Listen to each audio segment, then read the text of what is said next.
은혜와 사랑의 하나님, 감사합니다. 오늘도 거룩한 주일을 우리에게 허락해 주시고 주님의 부르심 가운데 주의 전에 나와 우리 평화의 가족들이 한 마음으로 하나님께 예배합니다.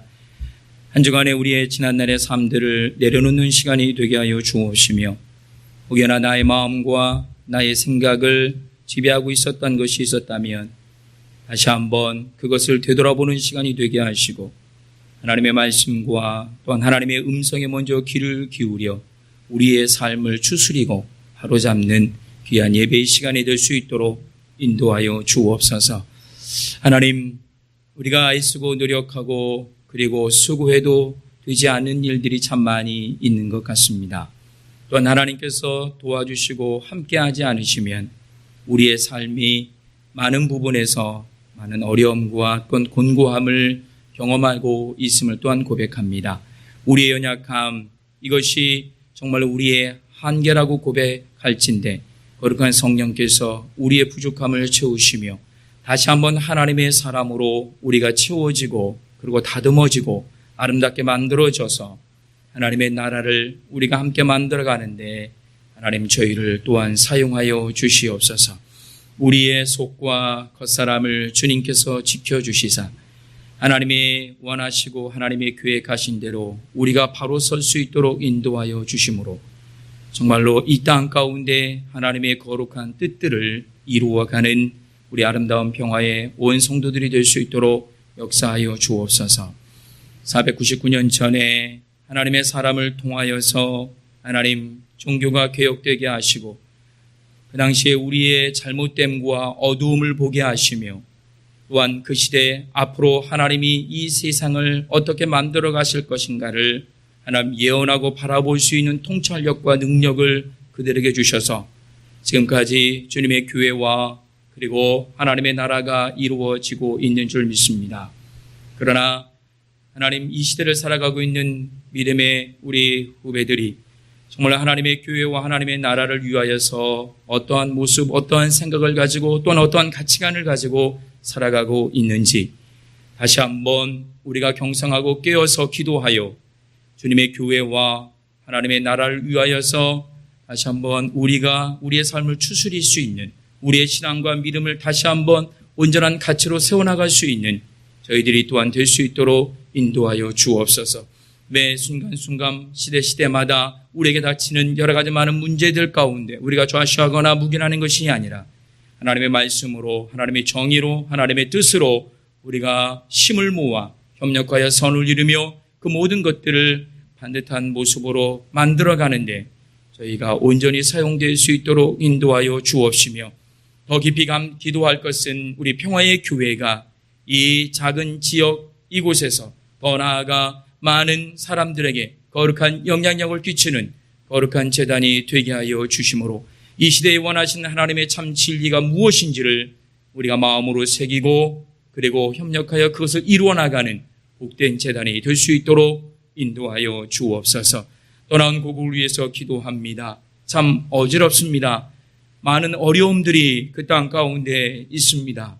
하나님, 온전치 못한 것들이 제하여 지게 하여 주옵시고 그 자리에 온전한 하나님의 정의와 하나님의 뜻이 세워지는 귀한 우리 고국이 될 수 있도록 인도하여 주옵시며 이후로 우리가 힘을 모으고 지혜를 모아서 우리의 나라를 우리의 고국을 온전히 잘 세워나가기에 부족함 없도록 은총을 도하여 주옵소서. 이제 일주일이면 이 땅에 대통령을 뽑는 대선이 진행이 됩니다.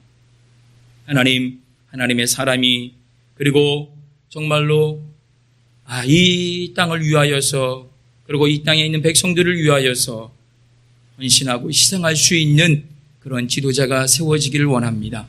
인간의 판단과 인간의 눈으로는 무엇이 다르고 무엇이 옳고 그름은 우리 가운데 있지만 그러나 숨겨진 하나님의 뜻은 또 우리가 다시 한번 기도하며 찾게 하여 주셔서 온전한 이 땅의 지도자가 세워질 수 있도록 은혜를 더하여 주시옵소서.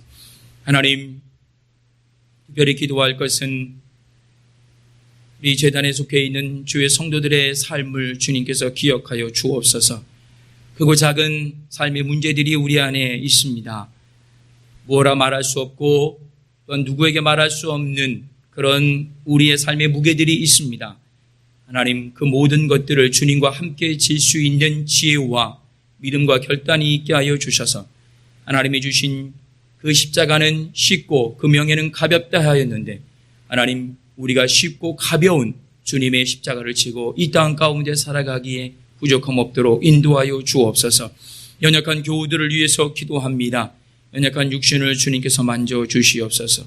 의의 피로 그 손으로 주님께서 안수하여 주옵소서. 하나님, 치료의 광선을 덧입혀 주셔서 하나님, 정말로 나음의 역사, 참 구원의 역사를 다시 한번 고백하고 살아가는 거룩한 주의 성도들 되게 하여 주옵소서. 오늘도 목사님을 통하여 귀한 말씀을 듣습니다. 하나님, 귀한 목사님을 주님께서 특별히 붙잡아 주시며 영육간에 강건케 하여 주옵시고 연약한 육신을 주님께서 또한 만져 주옵시며 주님의 교회를 이 땅 가운데에서 인도하고 이끌어 나갈 때에 정말로 조금도 부족함 없이 하나님 거룩한 뜻을 만들고 함께 이루어 나가는데 귀한 목사님 온전히 사용될 수 있도록 인도하여 주옵소서.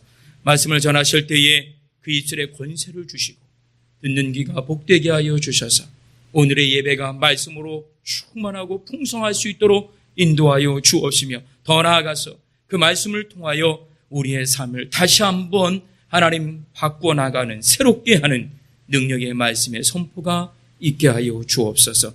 예배로 그리고 찬양으로 이 모양 저 모양으로 우리 예배를 돕는 모든 주의 손길과 성가대를 기억하여 주옵시며 저들의 헌신과 섬김이 하늘의 별처럼 빛날 수 있도록 은혜를 도하여 주옵소서.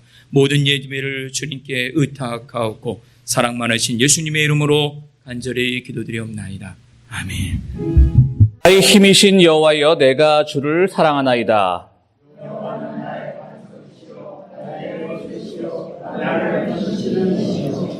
나의 하나님이시여, 내가 그 안에 피할 나의 바위시요 나의 방패시요 예수께서 이르시되 오히려 하나님의 말씀을 듣고 지키는 자가 복이 있느니라 하시니라. 이 복음은 모든 믿는 자에게 구원을 주시는 하나님의 능력이 됨이라.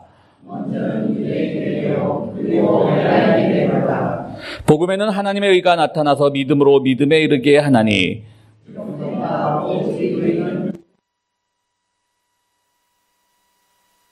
너희가 내 말에 거하면 참으로 내 제자가 되고 우리 주 예수 그리스도로 말미암아 우리에게 승리를 주시는 하나님께 감사하노니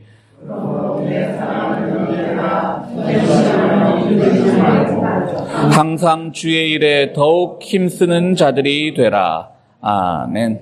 그 여인이 물었다. 내가 당신에게 누구를 불러 올릴까요? 사울이 대답하였다. 나에게 사무엘을 불러 올리시오. 그 여인은 사무엘이 올라온 것을 보고 놀라서 큰 소리를 질렀다.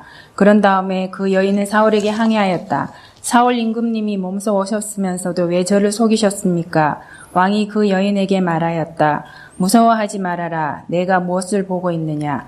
여인이 사울에게 대답하였다. 땅속에서 영이 올라온 것을 보고 있습니다. 사울이 그 여인에게 물었다. 그 모습이 어떠하냐? 여인이 대답하였다. 한 노인이 올라오는데 겉옷을 걸치고 있습니다. 사울은 그가 사무엘인 것을 알아차리고 얼굴이 땅에 닿도록 엎드려 절을 하였다. 사무엘이 사울에게 물었다. 당신이 왜 나를 불러올려 귀찮게 하시오? 사울이 대답하였다. 제가 매우 궁지에 몰려 있습니다. 블레셋 사람이 지금 저를 치고 있는데 하나님이 이미 저에게서 떠나셨고 예언자로도 꿈으로도 더 이상 저에게 응답을 하지 않으십니다. 그래서 제가 무엇을 어떻게 해야 하는지 알고 싶어서 이처럼 어른을 뵙도록 해달라고 부탁하였습니다. 사무엘이 책망하였다. 주님께서는 이미 당신에게서 떠나 당신의 원수가 되셨는데 나에게 더 묻는 이유가 무엇이오? 주님께서는 나를 시켜 전하신 말씀 그대로 당신에게 하셔서 이미 이 나라의 왕위를 당신의 손에서 빼앗아 당신의 가까이에 있는 다윗에게 주셨소. 당신은 주님께 순종하지 아니하고 주님의 분노를 아말렉에게 쏟지 아니하셨소. 그렇기 때문에 주님께서 오늘 당신에게 이렇게 하셨소. 주님께서는 이제 당신과 함께 이스라엘도 블레셋 사람의 손에 넘겨주실 터인데 당신은 내일 당신 자식들과 함께 내가 있는 이곳으로 오게 될 것이요. 주님께서는 이스라엘 군대도 블레셋 사람의 손에 넘겨주실 것이요. 그러자 사울은 갑자기 그 자리에 쓰러져 땅바닥에 벌렁 넘어졌다. 사무엘의 말을 듣고서 너무나 두려웠기 때문이다. 게다가 그는 그날 하루 종일 그리고 밤새도록 굶었으므로 힘마저 쭉 빠져 있었다. 아멘. 요즘 우리가 자주 쓰는 말 중에 빅데이터라는 말이 있습니다. 그러니까 뭐 글자 그대로 하면 아주 큰, 대량의 큰 데이터, 통계 자료라는 뜻이 되겠죠. 사람이라는 게 살다 보면 많은 선택을 하게 되는데 그런 것들이 어떻게 보면 일종의 패턴을 못 벗어난다라고 하는 것을 전제하면서 요즘 빅데이터 만능론이 되었습니다. 그러니까 간단하게 생각하면 우리가 인터넷에서 무엇을 검색해 보면 그 다음날 당장 인터넷, 페이스북 같은 SNS에 제가 검색해 봤던 게 뜹니다. 좀 섬뜩하죠? 다 지켜보고 있다는 얘기입니다. 심지어 여러분들 요즘 그런 것도 조심하셔야 됩니다. 이 인터넷을 사용하지 않고 대형 마켓에서 물건을 구입한 다음에 크레딧 카드로 그것을 사면 제 구매 정보가 그것 또한 광고회사를 통해서 넘어갑니다. 저는 그거를 보고 더 깜짝 놀랐습니다. 제가 미국 마켓에서 뭔가를 샀는데 거기에 관계되는 상품이 제 페이스북에 쫙 뜨는 겁니다. 네가 관심 있어 하는 상품이다. 그래서 우리가 오늘 모두 다 노출되었는데 빅데이터라는 말은 그건 지금 제가 말씀드린 건 어떻게 보면 제 개인의 소비 취향을 보는 거니까 스몰 데이터라고 할 수가 있죠. 근데 빅데이터는 모든 것을 다 종합하는 겁니다. 이 사람의 소비 성향, 그다음 저의 소비 성향이 아니라 저랑 비슷한 한국인, 더 넓게는 아시안, 아니면 50대, 아니면 무슨 이민자, 혹은 그 사람의 학력, 그 사람의 가족관계 이렇게 다 해가지고 모든 통계를 다 가지고 있어서 이 빅데이터에 따라서 모든 사람들이 다 선택하고 판단한다라고 하는 그런 이론을 우리가 빅데이터라고 합니다. 그래서 한편에서는 빅데이터의 그 능력, 효능에 대해서 너무 과장되어 있다. 사람은 개성이 있는 존재인데 아무리 일정의 패턴에 따라 움직인다 할지라도 그것에 따라서 모든 사람이 결정하는 것은 아니다라는 그런 말을 하는 사람들도 있습니다. 제가 이 한국의 인터넷 서점에서 책을 많이 구입을 하는데 아마 그 인터넷 서점에서 그 데이터를 분석하는 그 인공지능은 굉장히 골치가 아플 것 같아요. 도대체 이 사람의 취향이 뭘까? 언제는 아주 복음적인 기독교 책을 샀다가 언제는 불교 책을 샀다가 언제는 가벼운 수필류를 샀다가 언제는 아주 무거운 사회과학 책을 샀다가 언제는 철학 책을 샀다가 언제는 심지어는 대중가요 악보도 샀다가 악보도 팝니다. 또 가끔은 아주 야한 제목의 소설도 삽니다. 책방에서 파는 소설이니까 아주 나쁜 소설은 아닙니다. 오해하지 마시고요. 그러니까 이 사람들이 막 통계를 내서 당신이 관심 있을 책이란 걸 이렇게 이메일로 보내주는데 보면 가끔은 제가 가소로울 때가 있어요. 얼마 전에는 전혀 관심이 없는 손금을 알면 당신의 운명이 보인다. 이런 책을 당신이 관심이 있는 책 이렇게 보내주더라고요. 그러니까 이제 막 통계를 내다가 막 어디 가서 소위 말하는 버그가 일어나는 거죠. 도대체 이 사람은 뭐 하는 사람일까? 그죠? 책을 워낙 잡다하게 다양하게 사니까. 하여튼 그렇지만 빅데이터라는 건 말씀드렸듯이 그것 이상의 어떤 것을 아주 다양한 통계를 가지고 우리를 예측해 보는 건데 말씀드렸듯이 한쪽에서는 굉장히 예찬론자들이 있고 한쪽에서는 그것은 거품이라고 주장하는 사람들도 있습니다.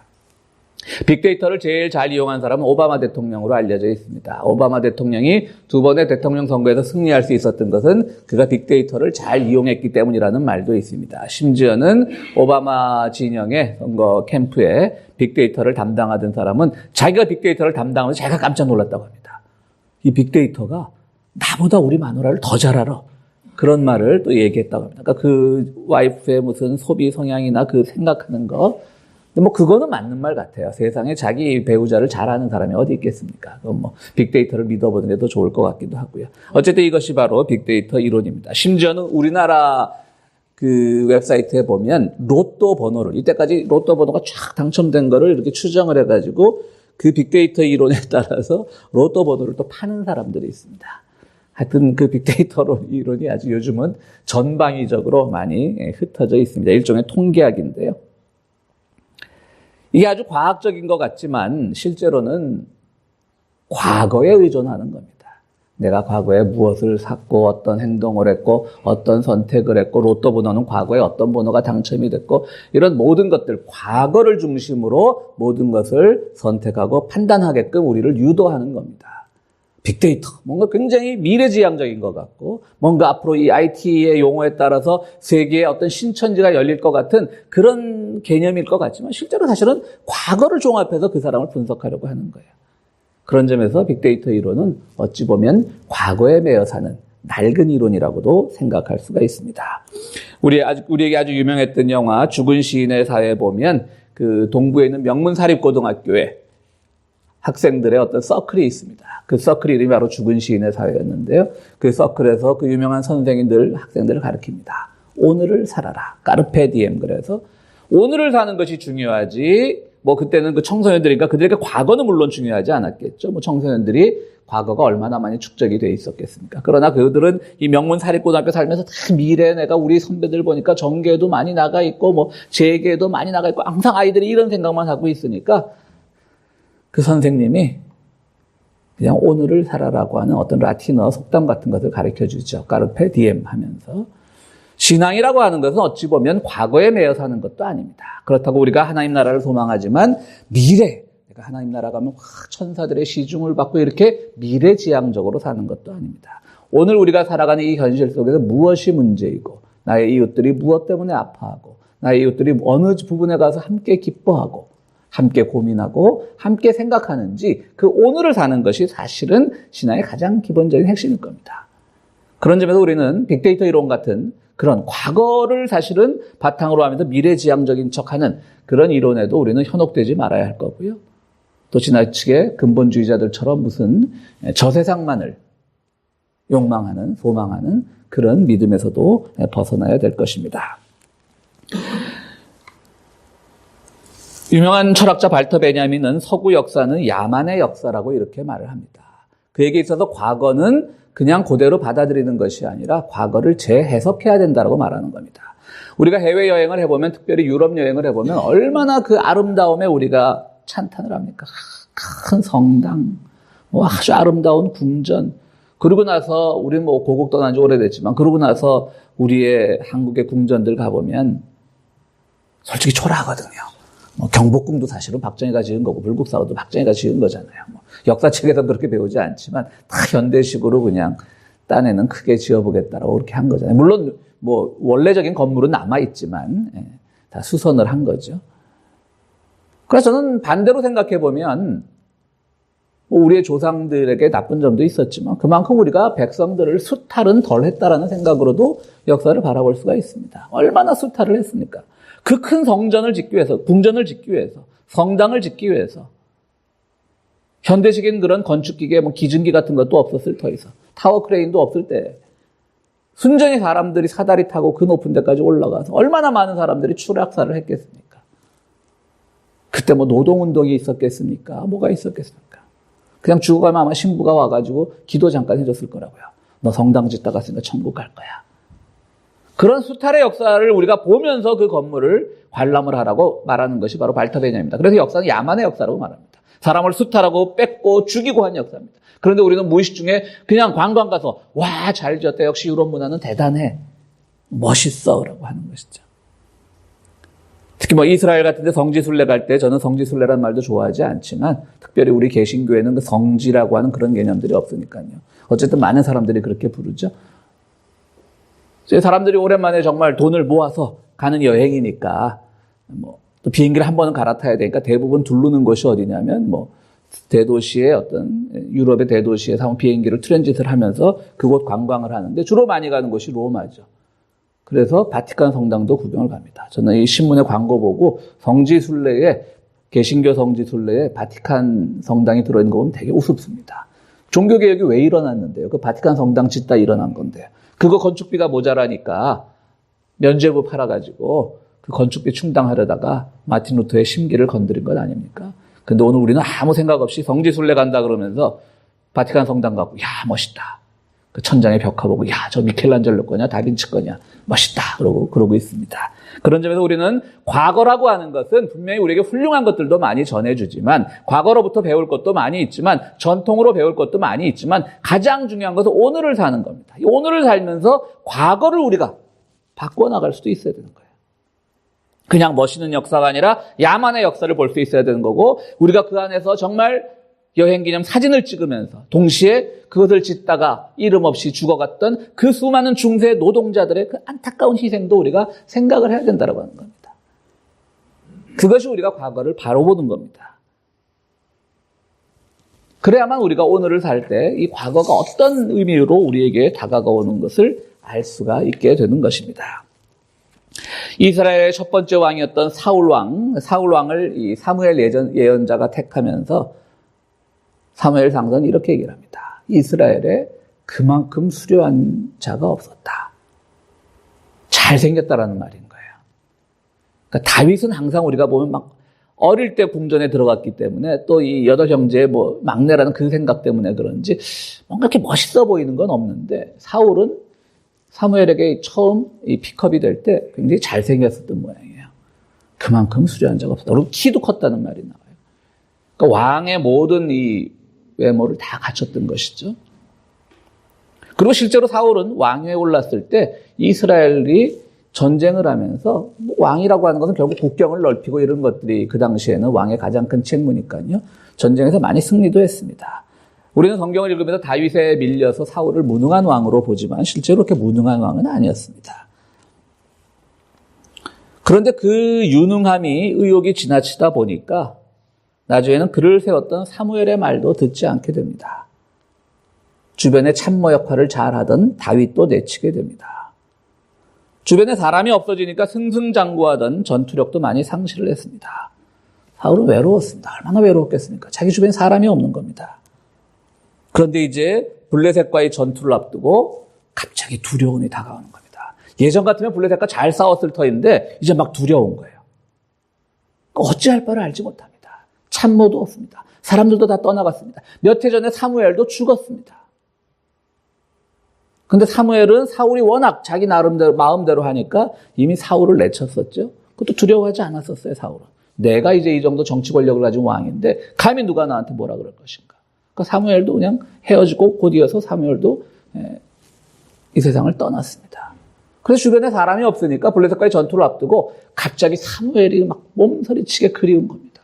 맞아, 내가 그분한테 잘못했어. 그분이 나를 왕으로 만들었었는데, 그분이 비록 쓴소리지만 나한테 그래도 피가 되고 살이 되는 말씀을 해주셨는데 지금 그분마저 이 세상에 있지 않으니까 내가 누구로부터 자문을 받고 누구로부터 지혜를 얻어야 될지 궁금하다 라고 생각을 하면서 몰래 변장을 하고 무당을 찾아갑니다. 그러면서 참 재미있는 표현이죠. 무당에게 야, 사람 하나만 불러줘 이겁니다. 무당에 죽은 사람 하나 불러줘 이겁니다. 성경 자세한 내용은 생략되어 있는데요. 사람 하나 불러달까 막 이런저런 주문을 했겠죠. 근데 좀 공포 영화를 보는 것 같이 사무엘이 딱 등장을 한 겁니다. 그러니까 누가 먼저 놀랐냐면 무당이 놀란 겁니다. 그러니까 사무엘이 이렇게 유명했던 모양이죠. 그러니까 얼굴을 알았던 모양이죠. 무당도. 그러니까 사무엘이 나타난 것을 보고 자기에게 몰래 변장을 하고 와서 사람 하나 불러줘라고 부탁을 한 사람이 사울왕이란 걸 알고 이 무당도 부들부들 떨기 시작합니다. 왜 떨었냐면 사울왕이 초기에 정권을 잡고 개혁을 추진해 나갈 때 당시에 산당에 있던 모든 무당이나 이런 사람들의 소탕령을 내린 적이 있습니다. 그러니까 쉽게 말하면 늘 개혁적인 왕들은 처음엔 그런 거 잘하잖아요. 미신 소탕령 이런 거. 소탕령을 내린 적이 있습니다. 그러니까 무당 입장에서는 지금 이 암행 감찰반한테 들킨 것 같은 거예요. 자기가 몰래 영업하고 있었는데 어떻게 자기를 찾아와가지고 사울왕이 직접. 그 얼마나 자기 목이 근질근질했겠어요. 이게 목 잘리는구나. 왜 저한테 거짓말을 하십니까? 그러니까 사울이 걱정하지 말아라. 성경엔 그런 표현 없지만 내가 오죽하면 이렇게 찾아왔겠냐. 나도 지금 사무엘이 그립다. 라고 얘기를 하는 겁니다. 그래서 사무엘에게 얘기를 하죠. 제가 어떻게 하면 좋겠습니까? 귀신하고 얘기하는 겁니다. 유령하고 얘기하는 겁니다. 사울이 제가 어떻게 했으면 좋겠습니까? 라고 얘기를 하니까 사무엘이 네 시대는 끝났다라고 얘기를 합니다. 그러자 사울이 그 자리에서 아무것도 못하고 다리에 힘이 쭉 빠져갖고 주저앉았다라고 하는 것이 오늘 본문의 마지막인 것입니다. 얼마나 보고 싶었으면 무당을 찾아가서 보게 해달라고 그랬을까요? 사울은 그만큼 지금 외로운 상태였습니다. 성서학자들은 여기에 대해서 아주 의견들이 다양합니다. 사실 우리가 성경에 보면 이렇게 좀 괴기스러운 장면은 없거든요. 예수님께서 뭐 귀신아 물러가라 이런 표현을 많이 하셨지만 어떤 당시에 정신질환을 앓고 있는 사람들에 대해 상징적으로 표현한 것이지 뭐 귀신이 이렇게 막 땅속에서 퍽 올라오고 이런 거는 이 복음서에도 없잖아요. 그러니까 성경에 아주 가장 저는 성경에서 나오는 여러 장면 중에 이 장면이 제일 기괴한 장면이라고 생각을 합니다. 그래서 이 성서학자들도 의견이 다양해요. 첫 번째 주장은 이런 사람들이 있습니다. 비록 무당의 방법을 사용했지만 직접 사무엘이 나타난 것이다. 그래서 하나님께서 무당을 도구로 사용하셔서 당시 사울에게 바른 말씀을 전하기 위해서 사무엘이 직접 나타난 것이다. 라는 주장을 하는 사람도 있는데 저는 그거는 말이 안 된다고 생각을 합니다. 또 이렇게 주장하는 사람들도 있습니다. 사실은 사무엘이 죽지 않고 사울이 하도 자기한테 덤비니까 피신해 있다가 나타난 것이다. 이렇게 주장을 하는 사람들도 있습니다. 그것도 맞지 않는 것 같습니다. 그럼 뭐 피신해 있어도 하필이면 무당집에 피신해 있었을까요, 사무엘? 그것도 맞지 않는 것 같고요. 그냥 저는 이렇게 생각합니다. 진짜 귀신인 겁니다. 진짜 유령인 겁니다. 뭐 무당들에게 그 정도 능력은 있어야지 그 무당이라고 할 수 있지 않겠습니까? 그건 사무엘하고 아무 관계가 없는 존재인 거예요. 그냥 사무엘의 형태를 띤 유령, 귀신 혹은 사울이 봤던 헛개비일 수 있는 거예요. 무당은 그런 능력을 가진 사람들이니까요. 그러면 사무엘이 네 시대는 끝났다. 앞으로 블레셋과 전투하면 너는 진다라고 사울에게 말한 것은 무엇이었을까요? 헛개비인데 그냥 사울이 자기가 듣고 싶었던 말인 거예요. 내가 잘못했구나. 자기 잠재의식 속에. 내가 정말 이래서는 안 되는데, 내가 사무엘의 말을 잘 순종을 했어야 되는데, 내가 다윗을 내쳐서는 안 됐었는데, 이런 것들이 자기 잠재의식 속에 있는데 갑자기 그 산속의 공포의 분위기 속에서 뭔가 헛개비가 보이니까 그가 말한 것처럼 들리게 되는 거죠. 자기의 말인 거죠. 자기의 생각인 거죠. 그리고 이미 자기는 블레셋과의 전쟁에서 자신감이 떨어졌기 때문에 무슨 말을 해도 너는 전쟁에서 진 것이다 라는 말이 그야말로 헛개비처럼 들리지 않았겠어요? 저는 이것은 유령이라고 봅니다. 결국 사울은 이 유령 사건 이후에 점점 자기의 위상이 떨어지고 결국 다윗에게 정권을 뺏기고 맙니다. 사울의 시대는 졌던 것입니다. 사울이 이처럼 자기의 시대의 종말을 재촉했던 것은 사무엘이라고 하는 과거에 집착했기 때문입니다. 설교 모두에서도 말씀드렸듯이 빅데이터 하면 굉장히 첨단의 용어 같지만 그것 또한 우리의 과거를 재해석하는 것입니다. 그리고 이 기원전 한 700~800년 전에 사울은 사무엘이라고 하는 과거에 집착을 합니다. 물론 사무엘은 훌륭한 예언자였습니다. 그러나 오늘 이 전국에서 사울이 진정 배우고 싶은 것은 사무엘과 그와의 관계에 있어서 그가 어떤 부분에서 잘못을 했었든지 그것을 자기가 재해석을 하는 것이 중요한 거지 나 직접 한번 만나고 싶어요 라고 하는 것은 사울이 얼마나 어리석은 인간이었는가를 보여주는 겁니다. 마찬가지입니다. 우리 역사 속에서 우리가 배워야 될 인물들은 많이 있습니다. 세종대왕도 훌륭하고 이순신 장군도 훌륭하고 백범 김구도 훌륭하고 안중근 의사도 훌륭하지만 우리가 그들을 불러내서 오늘 우리의 시국이 이 모양이니까 우리에게 정치를 해주십시오라고는 말할 수 없는 겁니다. 그분들은 바로 그 시대 사명을 다했던 분들이지 그분들을 오늘 세종대왕을 오늘 우리 대한민국에 앉혀놓는다라고 해서 전국이 좋아지지는 않는 겁니다. 그러니까 과거를 재해석한다는 건 바로 그겁니다. 과거를 무시하는 것이 아니라 과거를 재해석하는 겁니다. 예수님이 바로 그런 말씀을 하셨습니다. 나는 율법을 파기하러 온 것이 아니라 완성하러 왔다. 굉장히 율법과 이 적대적인 관계를 가지고 계신 것 같아서 제자들이 물어보니까 나 완성하러 온 건데 과거를 다시 보는 건데 재해석하는 건데 그게 따라 살지 말라는 얘기인 거죠. 거기에 매몰되지 살지 말라 이 뜻이라고 주님께서도 말씀하십니다. 사울의 가장 큰 잘못은 사무엘은 분명히 위대한 예언자였지만 그에게 도움을 많이 주었던 사람이지만 그 자신이 이제 사무엘로부터 배웠던 것을 새롭게 재해석해서 그 당시에 맞는 정치를 해야 되는 것이 아니라 사무엘을 그냥 불러내면 모든 것이 해결될 것이라고 생각했던 그것이 사울의 미래를 재촉했던 것입니다.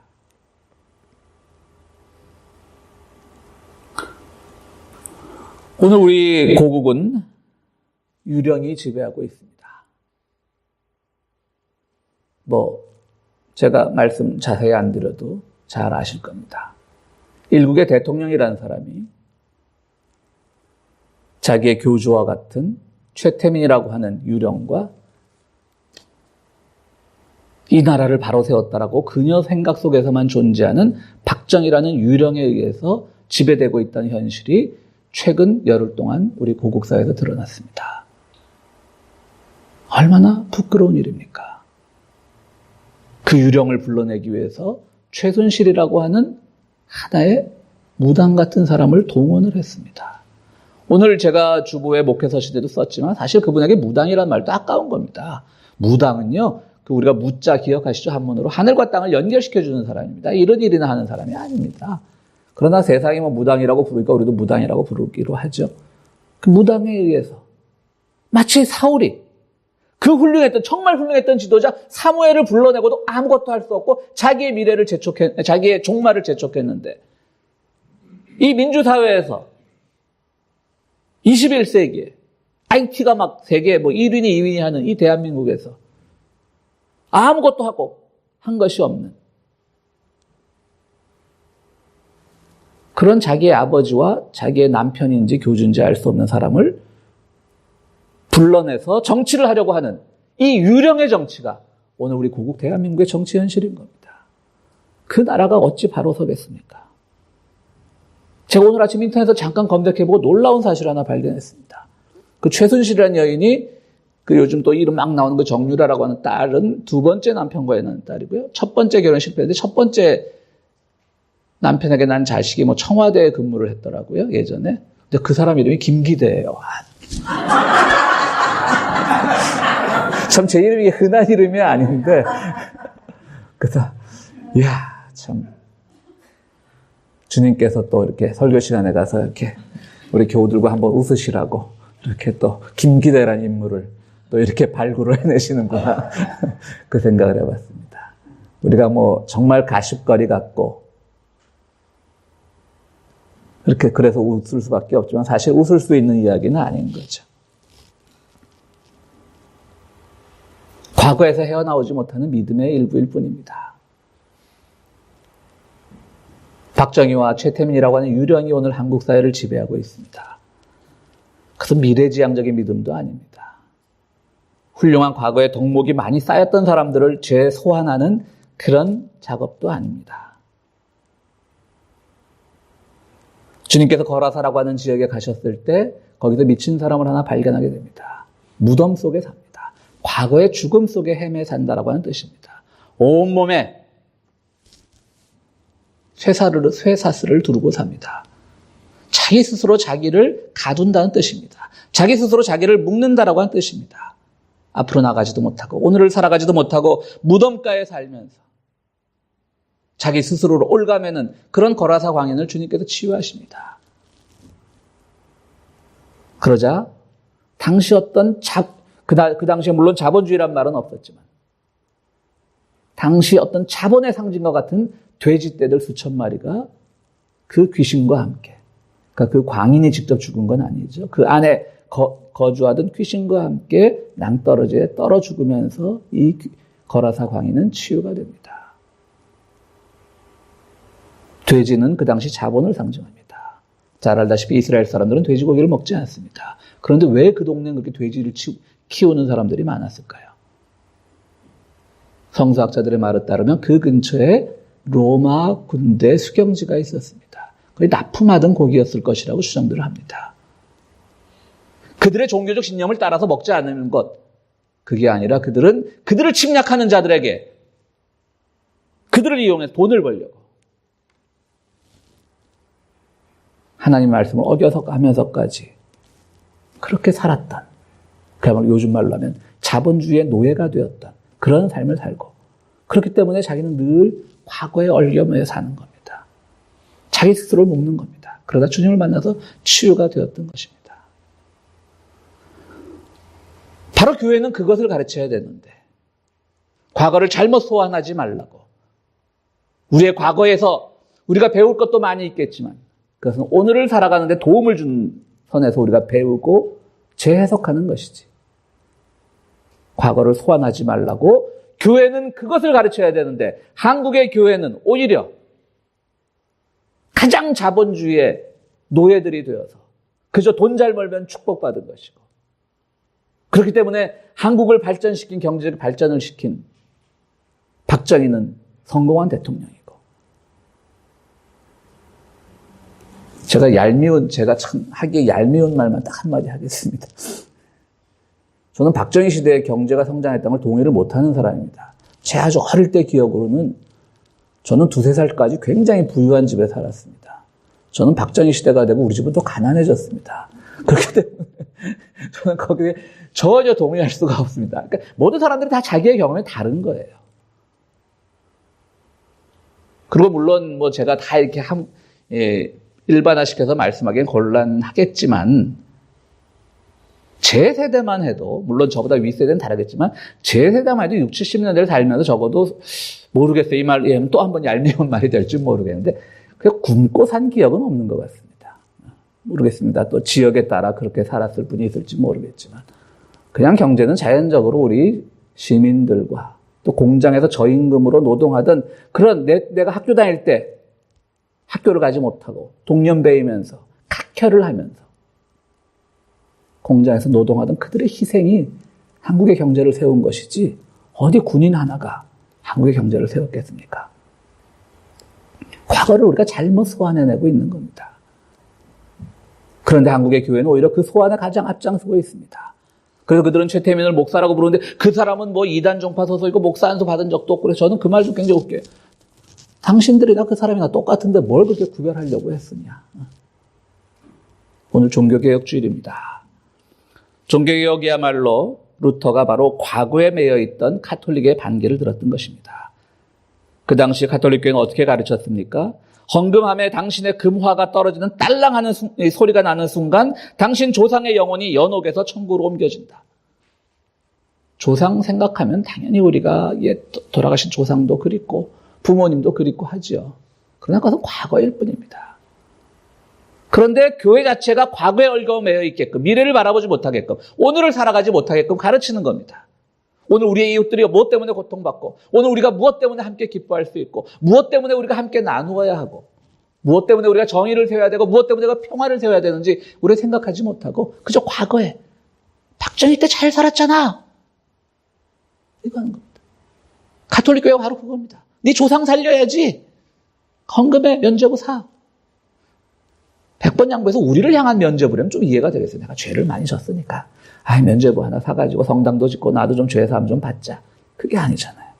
조상을 위한 거, 과거지향적인 겁니다. 루터가 보니까 이건 아니라는 생각이 들었습니다. 그래서 교회를 바로 세우려고 노력을 했던 겁니다. 종교개혁 정신이란 바로 오직 믿음으로, 오직 성서로, 오직 은총으로 지금을 살라는 뜻입니다. 동화 속 책에 나오는 것처럼 하나님의 나라, 마치 무엇이 화려한 것으로 가득 차 있는 하나님의 나라를 동화책처럼 소망하지도 말고 과거에 매여 있지도 말고 오늘 바로 이 순간 무엇이 옳은가를 고민하며 살라고 하는 것이 바로 루터의 가르침이었던 겁니다.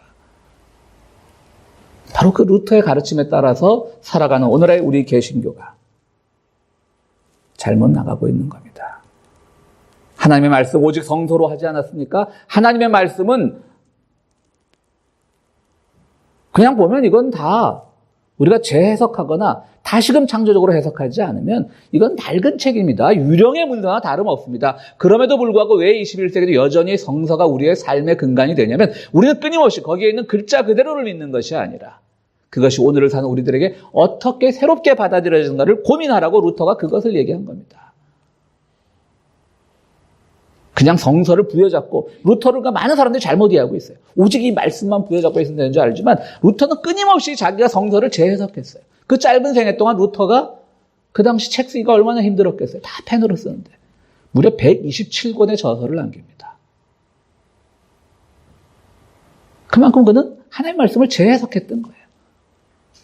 그런데 오늘 우리는 또 루터의 추종자가 되어서도 안 되는 거예요. 그분이 종교개혁을 일으켜서 고맙지만 동시에 우리는 또 오늘 우리가 이 현실에서 하나님의 말씀을 어떻게 받아들이고 어떻게 우리가 새롭게 해석해야 되는지를 고민하는 게 종교개혁의 정신인 겁니다. 오늘을 살아가는 겁니다. 오늘 이 유령이 지배하는 대한민국 사회를 우리가 어떻게 바라보고 어떻게 고쳐야 나가야 될지 어떻게 참 그리스도의 말씀으로 거기에 정의를 선포해야 될지 우리가 그것을 고민해야 되는 겁니다.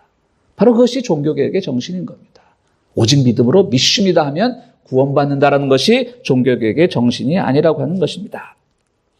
사랑하는 성도 여러분, 우리 고국을 위해 기도하십시다. 오늘 우리 고국 사회는 유령이 지배하고 있습니다. 유령이 지배하는 사회가 아니라 바로 사람이 사는 사회, 아픈 사람에게는 같이 아파할 수 있고 슬픔에 빠진 사람에게는 같이 슬퍼할 수 있고 소외된 사람은 같이 함께 소외를 나눌 수 있는 그런 사람의 나라로 우리는 만들어야 되는 것입니다. 우리 개인의 문제도 마찬가지일 겁니다. 여러분들이 개인의 삶을 살아가는 동안에 여러분들의 오늘의 삶을 방해하는 것이 무엇이 있습니까? 혹시 잘못된 과거의 경험, 인습, 생각, 추억이 여러분의 오늘에 사는 삶을 가로막고 있지는 않습니까? 사랑하는 성도 여러분, 과거로부터 벗어나십시오.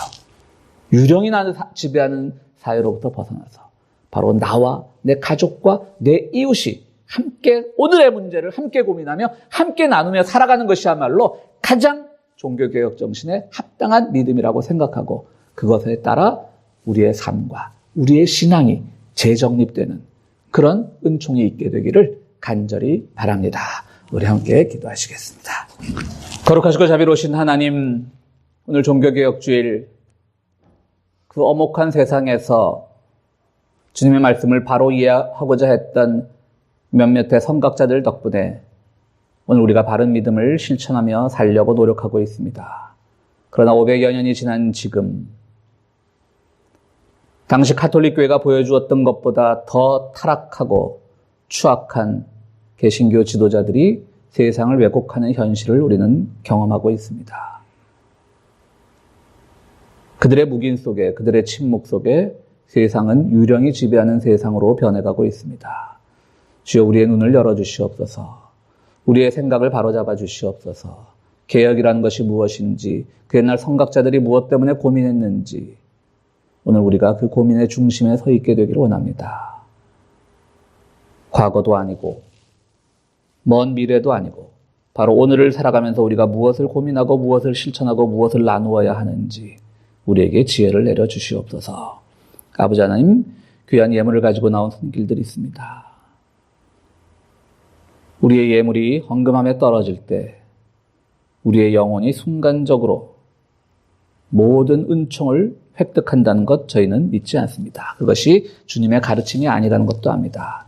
우리의 삶의 일부를 떼어 희생으로 드리는 이 손길들 기억하시고 그 희생의 정신이 교회뿐 아니라 우리 삶에서 실현될 때 그것이 곧 우리에게 축복이라는 것을 우리 함께 고백하며 헌금을 드리오니 헌금 내리는 그 손길들마다 주의 은총을 더하여 주시옵소서. 예수 그리스도 이름으로 기도드리옵나이다. 아멘.